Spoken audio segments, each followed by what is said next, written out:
ఏంట్రా? హలో. ఏంట్రా? హలో. ఏంట్రా? హలో. రే ఏంటో చెప్పరా. తను కనిపించట్లేదురా. ఏంట్రా కనిపించట్లేదా? ఎవరు?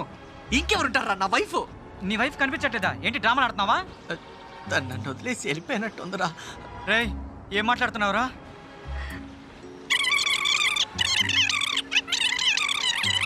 చూడు, నీ కర్మకాలు తనకేదైనా అయిందనుకో అందరూ కలిసి నీ మీద కేసు పెడతారు. ఇంకా జనాలు అదేం సినిమా ఎన్టీఆర్ కృష్ణవంశీది రాఖీ సినిమాలో లాగా నువ్వే చేస్తావని జనాల్లో చెప్పుకుంటారు. చూడు ప్రవీణ్, నేను అసలు నీతో మాట్లాడలేదు, నాకు నీకు సంబంధం లేదు, నువ్వెవరో కూడా నాకు అసలు తెలియదు. నేను ఫోన్ కట్ చేస్తున్నాను, అర్థమైందా? రే నీ అబ్బాయి ఎందుకు నన్ను అనవసరంగా భయపెడుతున్నావు? నేను తన్ని అపురూపంగా బంగారంలో చూసుకున్నాను తెలుసా? రే తననేమన్నా కొట్టావా? కొట్టడవా? రే కనీసం తన్ని ఒక్కసారి కూడా ముట్టుకోలేదురా. ఒక్కసారి కూడా ముట్టుకోలేదా?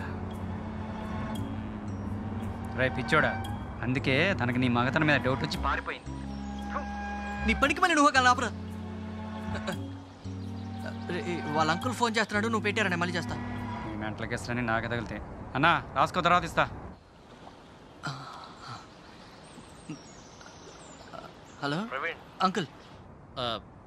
అక్కకి ఆరోగ్యం బాగాలేదు, తనకు కూడా ఈ విషయం చెప్పు.